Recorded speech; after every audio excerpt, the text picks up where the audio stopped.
Elcio Ribeiro, entrevista hoje aqui na Câmara de Comércio e Indústria Brasil-China. Vamos conversar com o Dr. Charles Tang, que é talvez um dos maiores economistas do Brasil e do mundo, né? Que tem grandes experiências e que introduziu leasing no Brasil.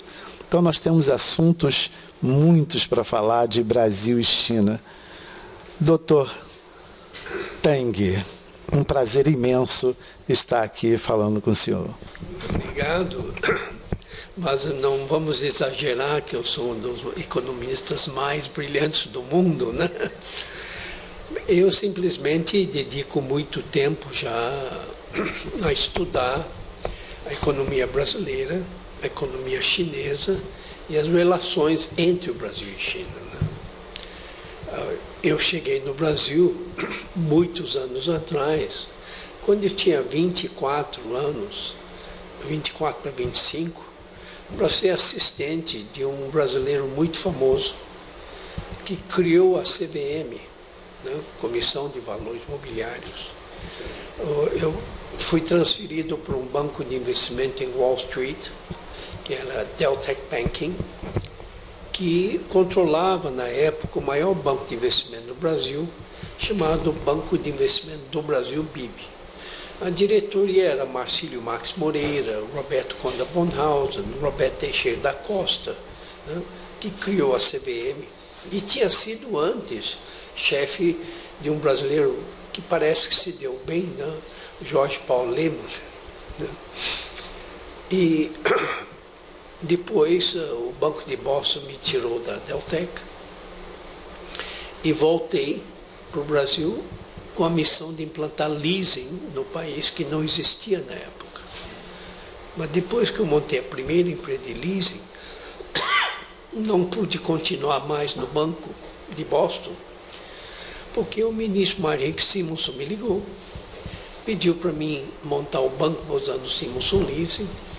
O Joseph Safra me ligou, perguntando quanto eu queria para montar a Safra Leasing. O Flávio Pentar Guimarães pediu para mim montar o BMG Leasing. Aí vai, o Banco Montreal, que é Brookfield Brascan Leasing. Foram um total de 11. 10, total de 10. As primeiras 10 empresas de leasing no Brasil foram criadas por mim. E quando eu saí do Banco de Boston para começar a ganhar dinheiro como consultor, contrataram um outro brasileiro que hoje é muito famoso, de Goiás, né, chamado Henrique Meirelles, que começou a sua carreira brilhante, por sinal, que chegou a ser presidente mundial do banco, como gerente da empresa de leasing que eu tinha montado. Olha só, tá vendo? Então, me permita, eu não estou tão errado em afirmar que o senhor é um dos maiores economistas do país. Eu sou um estudioso, acadêmico, eu faço parte, eu sou Senior Fellow de um grande, famoso, importante think tank da China, chamado Center for China and Globalization, né, que estuda basicamente a interação da China com o mundo. Então, eu, como todo brasileiro, todo estrangeiro, todo executivo estrangeiro que chega no Brasil, a gente passa pelas seguintes fases, né? Primeiro, a gente se apaixona por uma brasileira, depois a gente se apaixona pelo Brasil, e quando a gente descobre como é perigosa a brasileira, já era. Já virou brasileiro. Então, embora eu não moro o tempo integral no Brasil, eu divido o meu tempo entre Xangai, na China, Nova York e Rio de Janeiro, e quando estou no Brasil, passo 2 dias por semana em São Paulo. Tripla nacionalidade. Bem, meus filhos têm 4 nacionalidades. Então, todos meus amigos da época, todos executivos estrangeiros, de outros bancos, de outras multinacionais, acabaram acontecendo a mesma coisa, casados com brasileiras e ficando no Brasil. Isso é muito bom. Eu tenho a minha filha caçula é casada com um suíço. Ah, bem, então você já viu, né? Dr. Tang, o senhor fez uma afirmação numa entrevista sua, onde o senhor falou que o Brasil reúne mais condições do que a China e o Japão para ser o maior tigre de exportação do mundo e vir a ser uma superpotência econômica. É só permitir. O senhor fez essa afirmação e eu quero lhe perguntar, o senhor continua crendo nisso? Sem dúvida alguma. Você sabe que no Japão não tem nada, só tem uma ilhazinha sem recursos naturais, só tem japonês. E a China tem 1 bilhão 400 milhões de bocas para alimentar. Não, a China toda só tem 140 milhões de hectares, 120 milhões de hectares para cultivo. E ela tinha 140 milhões.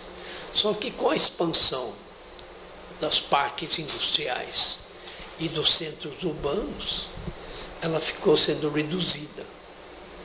Então a China tem que importar comida para garantir a segurança alimentícia do povo chinês. Ela tem que importar petróleo, né, para poder ter energia suficiente. Ela tem deficiência de água em muitas regiões da China. O Brasil não. No Brasil nós somos fartos em água, nós temos uma extensão territorial gigantesca de terras férteis, nós estamos hoje usando uns 90 milhões de hectares para plantio, nós temos 200 milhões de hectares de pastagem e, tirando fora todas as áreas ambientalmente protegidas, nós ainda temos uns 140 milhões de hectares que não estão sendo aproveitados. Estão improdutivos, né? A gente passa aqui no Rio de Janeiro, que é um estado pequenininho, aqui em cima no morro, e a gente vê muita área improdutiva. Imagina esse Brasilzão. Na China não tem nenhum metro quadrado que não está sendo aproveitado.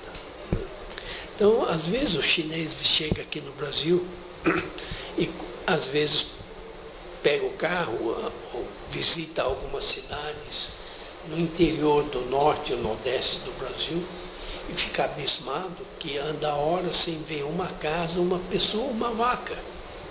Pois é. Eu perguntaria ao senhor, o senhor usaria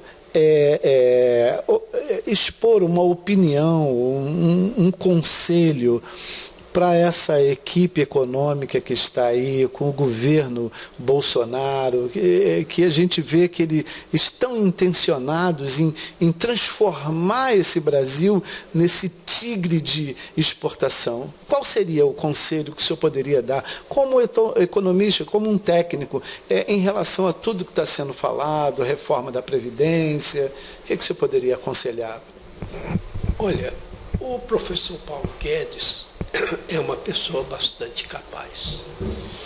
E o que ele está tentando fazer é realmente o que o Brasil necessita, né? Ele quer cortar os custos, né? Que o grande problema brasileiro, tem vários problemas, né? Como eu disse, né? Quando o presidente Temer assumiu o governo, o ministro-chefe da Casa Civil, Padilha, fez um discurso em São Paulo, na LIDE. E ele abriu a fala dele com uma frase do meu livro, exatamente essa, que o Brasil reúne mais condições do que China ou Japão, né, para ser uma superpotência econômica mundial. E por que não somos? né? Se temos tudo isso, por que que não somos? Por que não somos? Então eu faço a pergunta, por que não somos? Por que a China, em 74, quando reatou relações com o Brasil, aliás, quando o presidente Geisel, militar, governo militar, reatou relações com a China em 74, o Brasil era 5 vezes mais próspero que a China. E hoje a China é 9 vezes mais próspera que o Brasil. O que aconteceu nesse intervalo de tempo? Para ter 14 PIBs de diferença entre as duas economias. É muita coisa. Sim, claro. Não é porque Deus virou chinês, Deus continua brasileiro. Todos nós sabemos disso. Sim. Simplesmente porque a visão chinesa é uma visão de prosperidade. E a visão brasileira não é. É a produtividade, né? É trabalho, você pode dizer assim? Não é nem a produtividade, é a visão econômica. Por exemplo, na China, a prioridade absoluta é prosperidade a qualquer custo. Mesmo a custo de derrubar um dos dogmas mais sagrados do comunismo, que é todo mundo igual. Aliás, na China hoje de comunismo só sobrou o nome do partido que controla. É extremamente capitalista. Né? Extremamente capitalista. Muito mais do que o Brasil. Mesmo sob de todo mundo igual e mesmo sob impactos ambientais severos. Que a China sabe que durante a Revolução Industrial, Londres tinha a pior atmosfera da Terra. Nova York, quando os Estados Unidos começou a se industrializar, era horrível. Hoje não, hoje tem dinheiro e limparam tudo. E a China está limpando tudo. Então, o Brasil, nossa prioridade nunca foi prosperidade. A nossa prioridade sempre foi estabilidade monetária a qualquer custo, mesmo a custo da nossa pobreza sustentada. O senhor sabe muito bem que toda vez que a nossa economia ameaça crescer, o que a gente faz? Vamos correndo aumentar a taxa de juros para manter essa tal de estabilidade.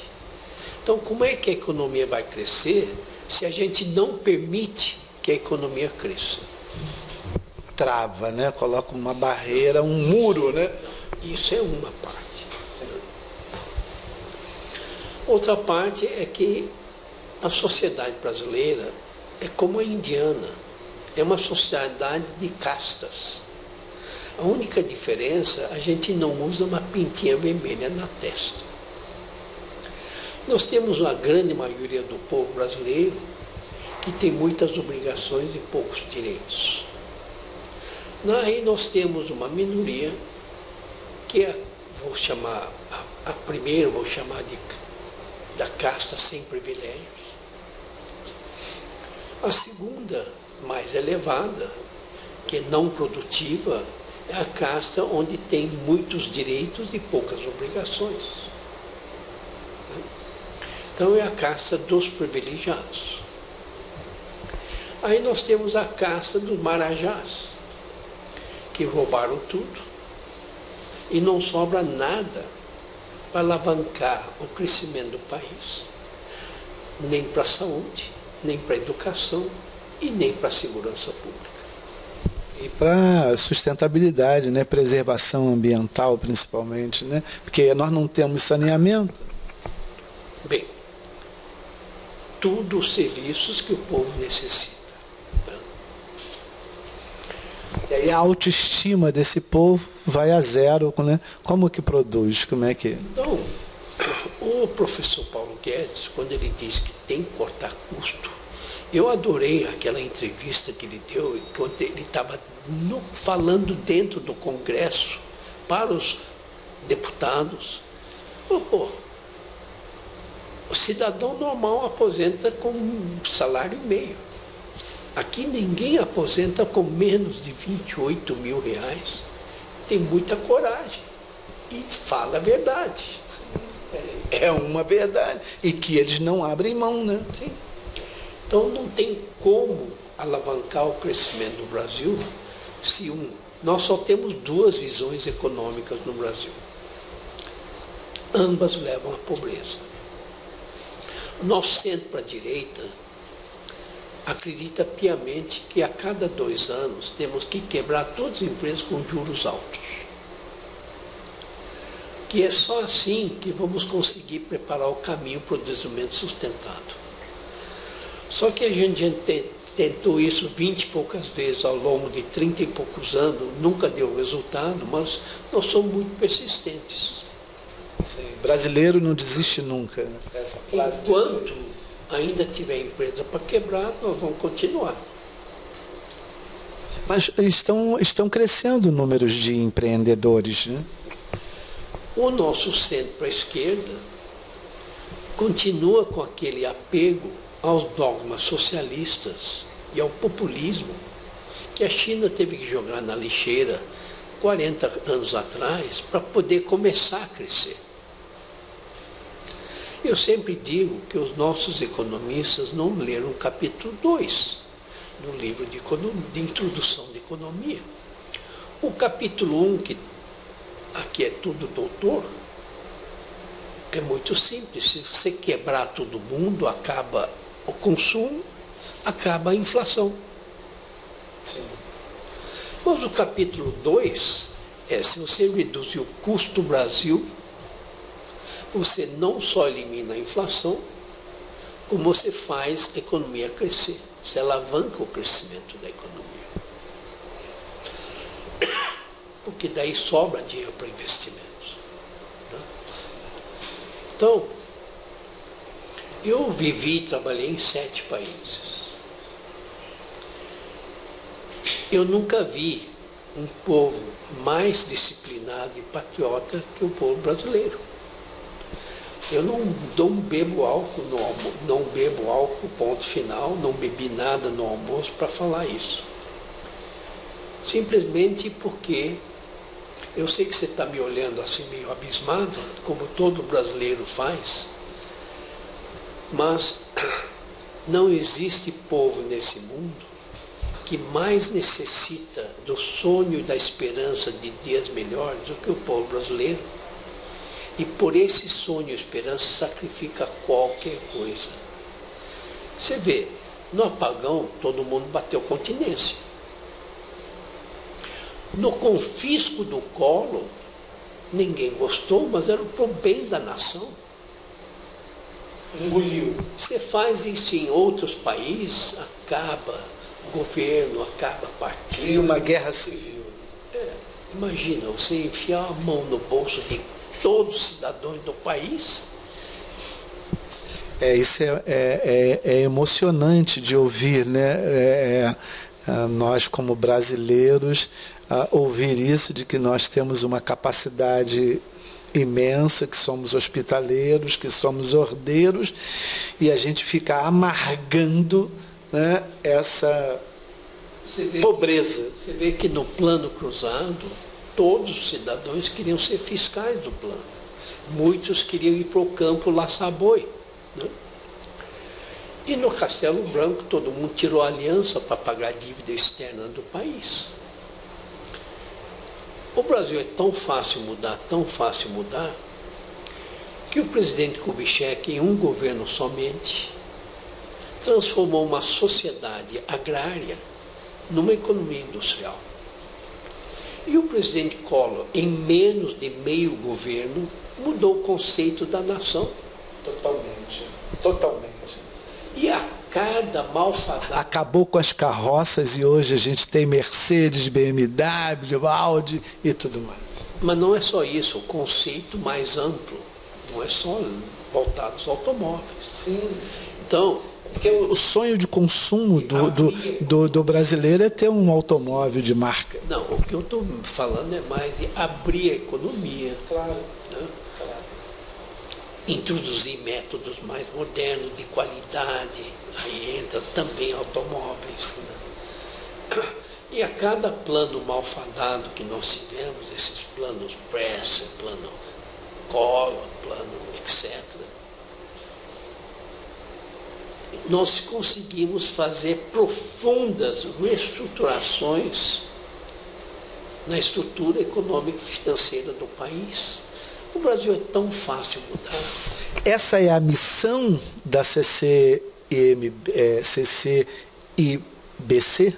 Não, a missão da CCIBC é promover a parceria estratégica comercial entre o Brasil e a China. O intercâmbio. Sim. Tanto é que o livro que eu lancei era chamado Aliança Brasil-China, uma estratégia para a prosperidade. Sim. Bem, agora, que é basicamente um livro que reuniu uns 30 e poucos artigos que eu escrevi, 18 deles publicados pela Folha de São Paulo, outros por Estado de São Paulo, pelo Globo, pelo World Policy Institute de Nova York, pelo Economist, e aí vai. Né? Pelos jornais chineses como o International Finance News, o International Business Daily de Beijing, e aí vai. Então, é uma coletânea de artigos que eu escrevi, inclusive de palestras que eu dei na Oxford University, na Yale University, no MIT, né? No London Business School, etc. Vamos fazer uma pausazinha para os nossos comerciais e logo em seguida a gente vai falar aí dos produtos de interesse comum dos dois lados. Com uma arquitetura sofisticada entre amplos salões climatizados e agradáveis jardins, onde o requinte se faz presente a cada detalhe, o restaurante Buzin recebe seus clientes em meio ao sucesso de uma consagrada gastronomia. São mais de 25 pratos quentes em um cardápio cuidadosamente elaborado, diversidade no buffet de saladas, carnes selecionadas e servidas na hora, chopp em caneca 0 grau, além de uma variedade irresistível de sobremesas. O Buzin oferece ainda adega especializada com vinhos nacionais e importados, sushi bar e um atendimento personalizado para todos os seus clientes. Buzin Gastronomia, Rua Manuel Turíbio de Farias, no centro de Búzios. Elcio Ribeiro, entrevista, volta apresentando aqui o Areté Búzios, muito mais do que você imagina. É um grande empreendimento que vai transformar Búzios numa cidade de ponta, assim como as grandes cidades da China. Dr.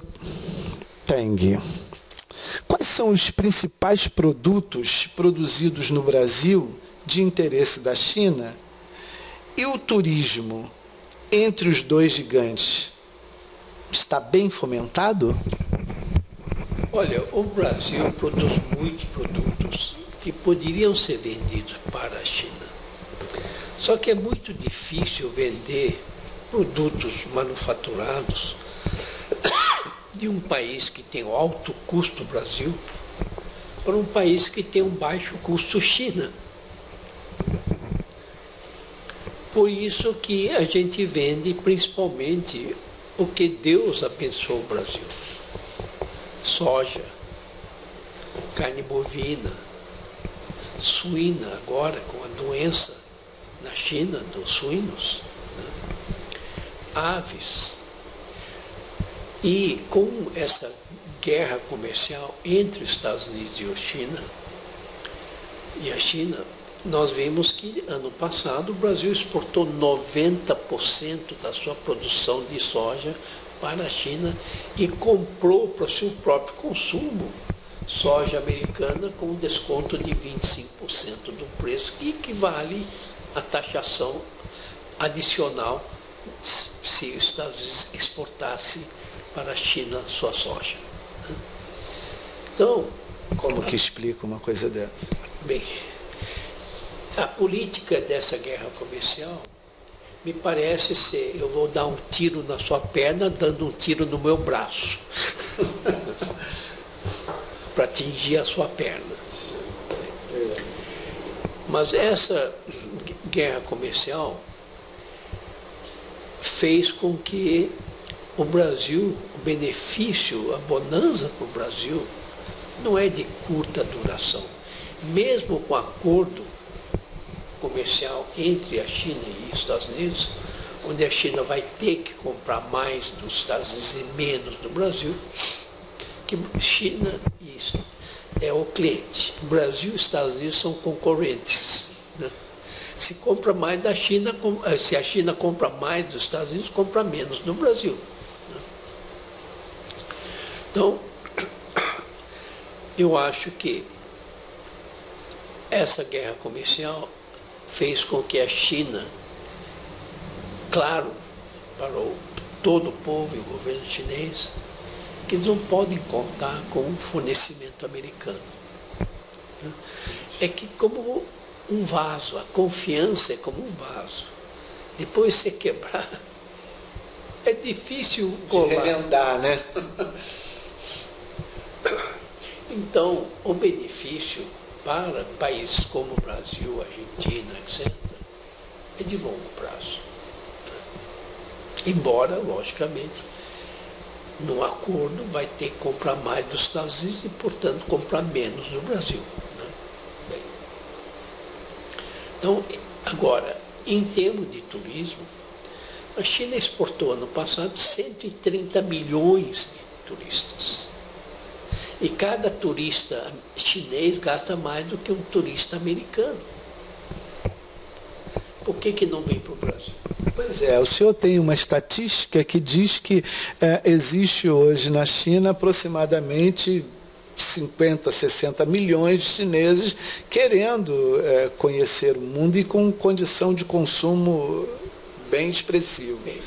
Muito mais, né? 130 milhões foi o que a China exportou de turistas, né?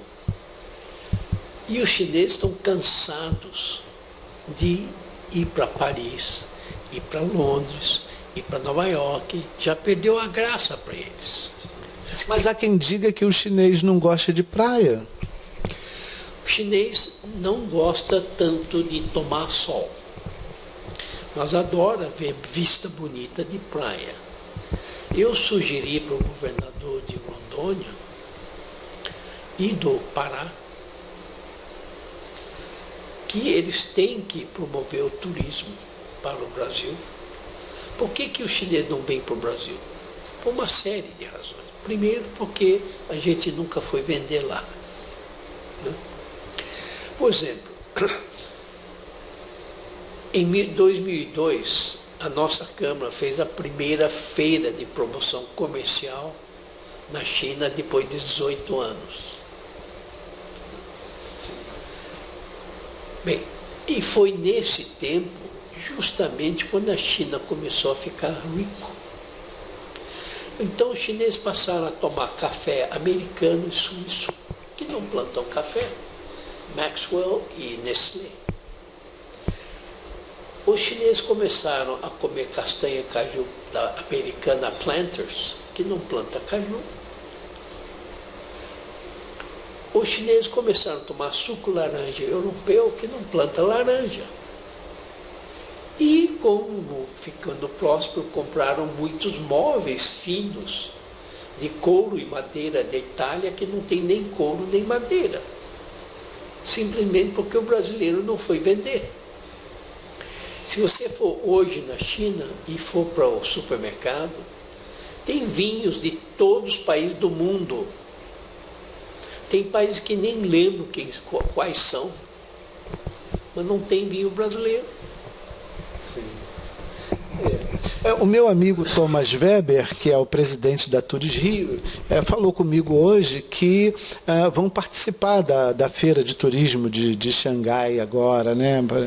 Eu falei para o Vinícius Lumertz, que era o ministro de turismo, que tem que botar um chinês dentro do nosso escritório na China para ficar promovendo o Brasil com todas as empresas de turismo exportativo, fazer propaganda e mostrar que o Brasil não é tão perigoso, porque tem partes do Brasil.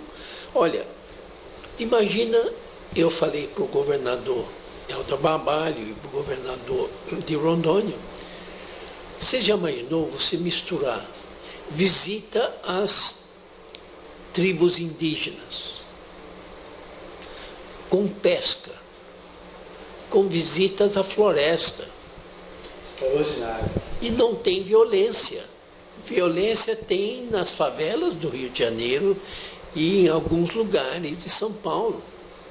Mas isso assusta o turista. Então você junta a falta de promoção, aliada a exagero de noticiário, de violência, para espantar qualquer um, né?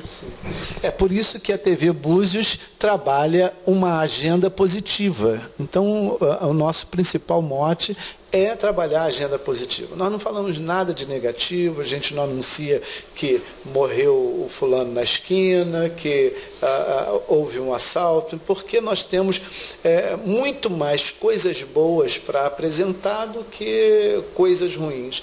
Agora, me diga uma coisa, saindo um pouquinho... Não, eu queria só terminar sobre o turismo.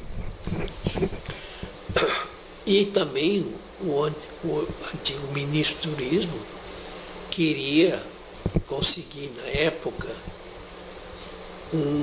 uma medida provisória do presidente só para trazer grandes investimentos em hotéis, cassino, resort. E Búzios seria um excelente lugar para ter um desses cassino resort, né? Grandes investimentos. Não tanto essa lei que rola no Congresso há anos, que fala de bingos, de caça-níquel, não. Especificamente investimentos em grandes resorts, hotéis, resorts com cassino. Como Las Vegas? Eu diria mais como Macau, que até pouco tempo atrás era uma ilhazinha abandonada, meio adormecida, governada pelos portugueses, e hoje é 8 vezes o volume de jogo de Las Vegas, né? Então, queria reunir uma delegação de políticos brasileiros para visitar lá, para mostrar que não tem máfia, não tem corrupção, porque as empresas que investiram nos grandes cassinos têm ações na Bolsa de Valores, portanto, tem governança transparente. Não, e tem consumidores, né, para o entretenimento. Então, não tem por que criminalizar, né, o jogo. Bem, todos nós sabemos a quantidade de brasileiros que vão para o Uruguai. O brasileiro é um jogador nato, mas já vista quantos jogos oficiais que nós temos, loteria, loto, telecena, entre outros. Se a gente tivesse cassino aqui, não só vamos fazer economia do dinheiro que os brasileiros vão lá fora para jogar, como atrair muitos estrangeiros. O Brasil é um país de uma costa muito grande. E a China tem os maiores portos do mundo, né?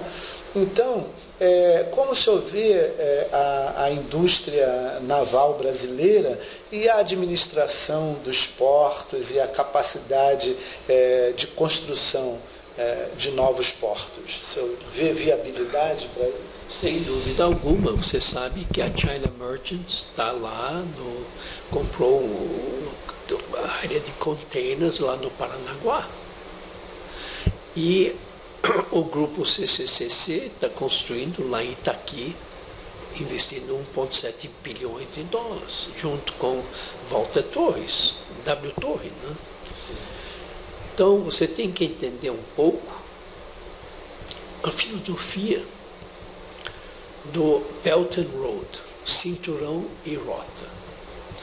O cinturão e rota nasceu de uma ideia de conectar China com a Europa pela rota de seda por onde Marco Polo entrou na China, tanto terrestre e via marítima. E a via marítima necessitava de criar portos.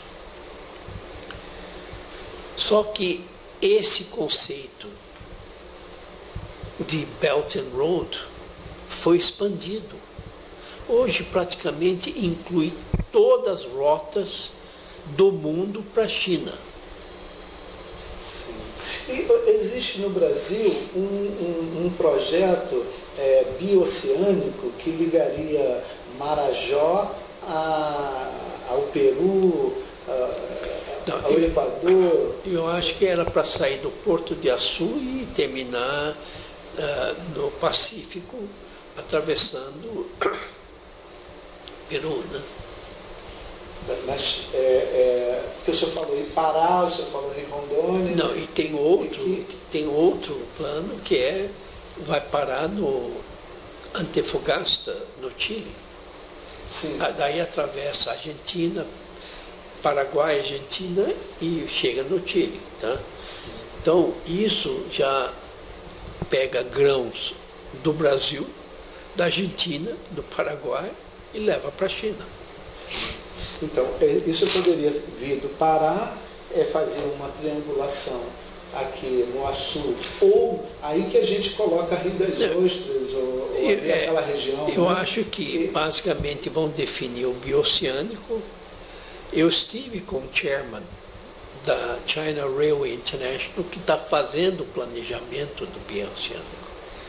E durante essa minha reunião com ele, de 1 hora e 20 minutos, ele falou 5 vezes sobre o trem-bala, Rio-São Paulo. Sim, e que se fala no trem-bala já há muito tempo, mas fala-se as coisas. A linha férrea tá construída, mas não se coloca, não se executa. Qual o dificultador dessa malha ferroviária? Né? Sabe, nós fomos tão incompetentes, que eu sou brasileiro por opção, né? Nós fomos tão incompetentes que a gente abandonou as poucas ferrovias do país que os ingleses construíram, para seguir o modelo de caminhões. E aí agora tem a greve dos caminhoneiros para tudo, né? Agora vamos falar um pouquinho, mas voltando aqui no Porto, o senhor acha que Rio das Ostras, ou aquela região ali, Carapebus, é possível, esse norte fluminense, é possível construir mais portos ali? Eu acho que, sem dúvida alguma, o norte fluminense, inclusive por causa do petróleo, merece ter um grande porto, desde que tenha um lugar com calado profundo. Né? Porque o Porto de Açu, o Eike Batista teve que construir uma ponte de quilômetros, que custou caríssimo, para chegar em águas profundas. Né? Eu acho que se tiver um local de água profunda, sem dúvida, o Brasil é muito deficiente de portos, tem um déficit gigantesco de portos. Então, é isso aí, precisamos construir mais portos. Ouviu, senhor presidente da República, Jair Bolsonaro? Vamos construir portos, vamos abrir o capital para novos investimentos, vamos trazer o capital, o investimento chinês, está cheio de trilhão lá de dólar para gastar aqui. O fator ambiental é sempre um dificultador para a construção de novos empreendimentos, sejam portos, indústrias, shoppings. O fator ambiental é sempre um dificultador para a construção de portos, de empreendimentos, de indústrias, de shoppings e outros. O que o senhor sugere para minimizar esses impactos? Olha, a defesa do meio ambiente é um assunto muito importante. Não só muito importante, como necessário. Todavia, a gente não pode ter um país paupérrimo com ar puro. Nós precisamos crescer, porque nós temos que lembrar que o bem natural mais importante que nós temos que defender é o ser humano. E o ser humano, para ter um mínimo de dignidade humana, necessita de emprego. E quantos milhares de projetos não estão parados aqui no Brasil por causa de uma visão ambiental que não considera o ser humano como o bem da natureza mais importante. Então, se você matar um pouco selvagem para comer, porque você está com fome, você vai para a cadeia sem condições de... Como é que se chama? Quando você mata um homem, você pode pagar fiança. Se você matar um animal, porque você está com fome, é inafiançável. Crime ambiental. Pois é. Eu acho que está um pouco... Os valores estão um pouco equivocados, senhor. Eu acredito que sim. Né? Todavia, logicamente, eu acho que a defesa do meio ambiente é muito importante. Tanto é que quando o presidente Trump saiu do Acordo de Paris, o mundo olhou para o presidente Xi Jinping como o porta-bandeira do Acordo de Paris. Certo. Nós vamos dar uma pequena pausa para os nossos comerciais e já voltamos com essa entrevista sensacional com o Dr. Charles Tang. Chegou a loja que faltava em Búzios. Requinte e sofisticação em piscinas, decorações, vasos e móveis para jardim. Piscinas de vários tamanhos e modelos. Peças em resina poliéster com alto padrão de acabamento. Vasos em fibra de vidro com alta resistência e pintura automotiva. Descontos especiais. Isto tudo você encontra na Búzios Aqua Center. Avenida José Bento Ribeiro Dantas, 85, Marina. Telefone 22 99829 9834. Elcio Ribeiro Entrevista volta aqui conversando com o Dr. Charles Tang num papo muito extraordinário.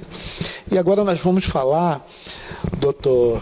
Tang, sobre o que é ser uma sociedade harmoniosa. Bem, a prioridade chinesa, principalmente sob o presidente Xi Jinping, que certamente vai ser lembrado pela história como o homem, o líder chinês que consolidou um papel importante de liderança global para a China e que erradicou a pobreza na China. A sociedade harmoniosa, basicamente, é uma sociedade que vive com um certo grau de prosperidade e em paz. Então, ano passado, em dezembro, o Comitê Central do Partido Comunista Chinês fez uma conferência de 3 dias, onde ela convidou todos os líderes políticos do mundo inteiro, 800 pessoas, para discutir como criar um mundo melhor e harmonioso. Você vê que a visão chinesa é muito diferente. A China criou um novo sistema de relações internacionais. Desde o início da história, a nação forte domina as nações fracas através dos seus exércitos. Mas a China não manda seus fuzileiros para nenhum lugar. A China manda, sim, seus empresários executivos para fazer investimentos e comércio com o mundo. num sistema de ganha-ganha. A China quer ganhar, mas a China desenvolve seu país, que investe na infraestrutura de uma nação. E a infraestrutura é a base do crescimento econômico de qualquer país. O rastro que a China deixa não é de sangue, destruição e sofrimento. O rastro que a China deixa é de prosperidade e desenvolvimento. Tudo isso dentro de um conceito de crescimento harmonioso, sem conflitos. Muito bom. Outro dia eu assisti de madrugada um filme cujo título em português é O Vendedor Chinês.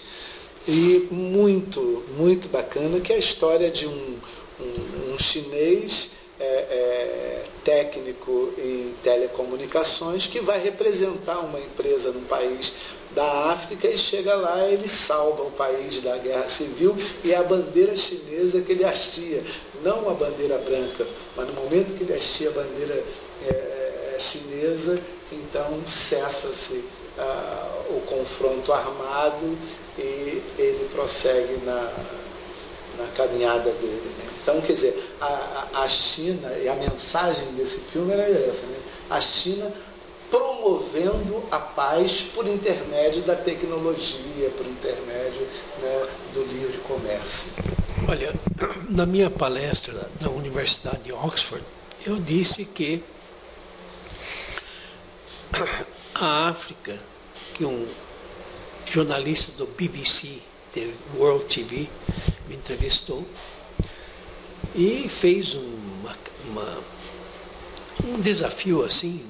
Dizem que a China é o novo mestre colonial da África. Eu falei, olha,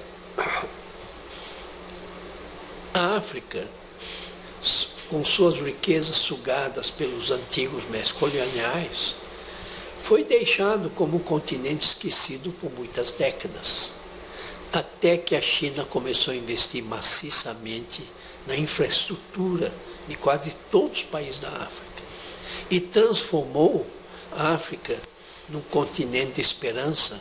Se você analisar as taxas de crescimento, as maiores do mundo, foram em vários países da África, onde a China investiu maciçamente. E o presidente Paul Kagame, da Ruanda, estava na plateia e ele concordou comigo, como o Bill Clinton estava na plateia também. Então, é uma visão diferente do mundo. Sim. E o que o senhor pode falar da Canton Fair? Olha, a feira de Canton é a maior feira de promoção comercial de exportação da China. Ela ficou tão grande que precisou ser dividido em 3 fases separadas. Cada fase com um foco, ou como se fosse 3 feiras. Eu acredito, eu sempre digo, que nenhum executivo de nível, empresário ou dirigente de nível pode se dar ao luxo de não ter uma noção de tudo que a China faz e oferece. E nessa feira de Canton, que a Câmara Brasil-China representa, ela tem 160 mil tipos de produtos expostos por mais de 25 mil empresas.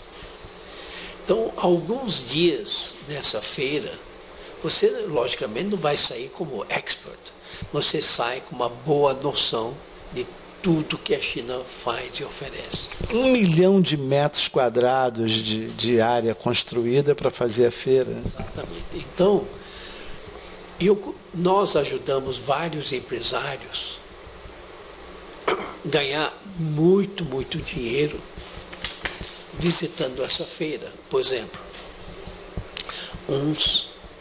teve uma mulher, uma senhora, que foi a primeira, depois de visitar a feira de Canton, foi a primeira pioneira de grande escala, importadora e distribuidora de grande escala de flores e plantas artificiais da China. Imagina quanto ela ganhou.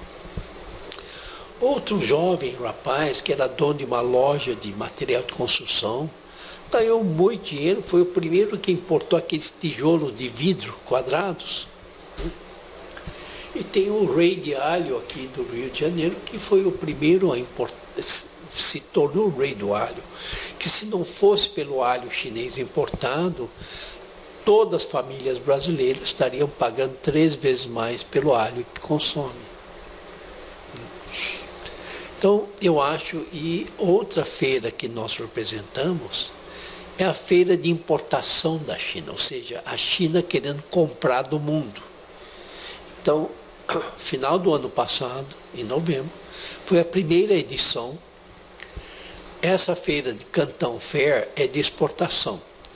E todos os empresários querem ir com a delegação promovido pela Câmara Brasil-China. Por quê? Você pode ir com qualquer empresa de turismo, mas você indo com a Câmara, se você quiser visitar uma empresa, já que você está lá, se interessou pela empresa, a gente marca para você. Eu quero visitar uma fábrica que fabrica tornos. Nós vamos marcar uma visita sua para lá. Eu quero fazer negócio com eles. Aí a gente tira a ficha cadastral deles. E muitos empresários brasileiros voltam da feira com a mala cheia de catálogo, pilhas de cartões, e mandam um monte de e-mails no fim da feira, depois que voltarem para o Brasil, e não recebem resposta. Por que não? Porque aqueles 3, uma fábrica de 20, 15 mil funcionários, tem 3 fluentes em inglês, que estão no departamento de exportação que você conheceu na feira. Só que depois da feira eles recebem 5 mil e-mails de indagação do mundo inteiro. Não tem como responder. Aí a Câmara já manda em chinês. Então o caminho seria a Câmara para poder fazer esse intercâmbio. Aí tem 100 para responder. Né? Sim. E eu telefonamos para lá para forçar uma resposta. Então, a gente faz o follow-up. Né? E a feira de importação, cuja primeira edição foi em novembro do ano passado, é para quem quer vender para a China. Né? Por exemplo, produtores de vinho brasileiros podiam ir lá, né? etc. Né? Cafés especiais, tudo, as coisas que o Brasil poderia estar exportando. Isso por intermédio da Câmara de Comércio e Indústria Brasil-China. Você pode ir sozinho, mas com a Câmara a gente vai te dar... Vai facilitar, né? Sem dúvida. Isso é um recado para você, empresário, que quer aumentar as suas vendas, que está encontrando dificuldade no mercado interno e precisa de produção, e precisa vender. Olha aí, o caminho está aqui, na Câmara de Comércio e Indústria Brasil-China. Esse intercâmbio, esse mercado extraordinário, 1,5 bilhão de consumidores para você levar o seu produto e oferecer, vender. Vamos vender. Não, é só 1,380 bilhões. Eu fiz uma pesquisa hoje, já está em 1,4 bilhão e uns quebradinhos. Só que nascem cada dia 10 mil chineses por dia. Dá um total de 2,5 milhões chineses que nascem a cada ano. Eu acho que é mais. É mais um pouquinho. Eu resumi aqui. Principalmente agora que acabou essa lei de um filho só. Né? Isso aí. Bem, doutor Chang, chegamos aí ao final da nossa entrevista. O tempo passou que nem percebemos. Falaríamos ainda de vários assuntos, ficaram ainda 2 perguntas aqui, mas vai ficar para uma próxima ocasião, né? Não vamos concluir para que tenhamos aí essa oportunidade. Eu quero mais uma vez aqui falar sobre o Areté Búzios, que é um empreendimento do Opportunity Investimentos Imobiliários, que é uma cidade santuário onde tem construções maravilhosas, e eu penso que é uma boa oportunidade para os chineses adquirirem aí algumas unidades, né, e começar a provar um pouco mais das nossas maravilhas ali na Costa do Sol. Suas considerações finais. Principalmente porque é perto de centro de petróleo, né? Os chineses vão ter que estar lá de qualquer maneira. Aí está, exatamente, né? 80% do petróleo brasileiro está ali na bacia de Macaé. Obrigado, Elcio Ribeiro, Portal Brim, cada vez melhor.